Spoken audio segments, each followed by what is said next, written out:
ગાંધીધામ અને આદિપુર શહેરના જોડિયા શહેરનો આજે જન્મદિવસ હોય ત્યારે 75મા જન્મદિવસની કોર્પોરેશન દ્વારા વિશેષ ઉજવણી કરવામાં આવી હતી. પુષ્પાંજલિનો કાર્યક્રમ યોજાયો હતો. ધારાસભ્ય માલતીબેન મહેશ્વરી સહિતના પદાધિકારીઓએ સૌને આ જન્મદિવસ નિમિત્તે શુભકામના પાઠવી હતી.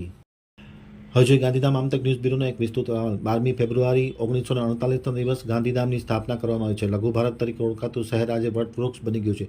ઔદ્યોગિક ક્રાંતિના પગલે શહેરે વિકાસની હરણફાળ ભળી છે. દેશભરના લોકો રોજગાર ધંધા અર્થે ગાંધીધામ આદિપુર જોડિયા શહેરમાં સ્થાયી થયા છે. આખા શહેરમાં 75મા સ્થાપના દિવસની વિશેષ અને ઉમંગભેર ઉજવણી કરવા માટે મહાનગરપાલિકા દ્વારા 12 ફેબ્રુઆરીના સવારના 9:30 વાગ્યાના અરસામાં આદિપુરમાં ભાઈ પ્રતાપ દીનદયાળની સમાધિ ખાતે પુષ્પાંજલિ અર્પણ કરવાનો એક કાર્યક્રમ યોજવામાં આવ્યો હતો.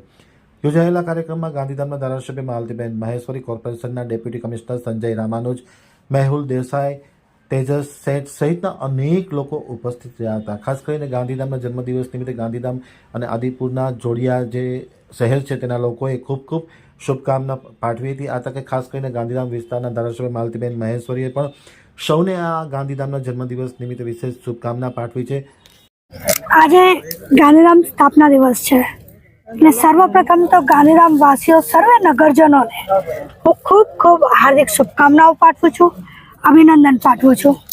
આપણું ગાંધીધામ એટલે કહી શકાય કે આઝાદી પછીનું નવું બનેલું આ ગાંધીધામ શહેર છે અને આ ગાંધીધામમાં દરેક ભારતભરમાંથી દરેક સ્ટેટમાંથી લોકો આવીને અહીં વસ્યા છે.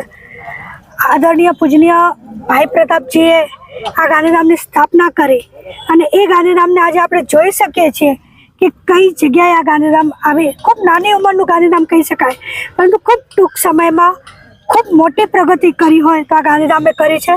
એટલે જેટલા પણ ગાંધીધામવાસીઓના જેમનું પણ આ ગાંધીધામને બનાવવામાં યોગદાન છે, હું એમને વંદન કરું છું, એમને અભિનંદન આપું છું અને સમગ્ર નગરજનોને ફરી એકવાર ખૂબ ખૂબ હાર્દિક શુભકામનાઓ પાઠવું છું.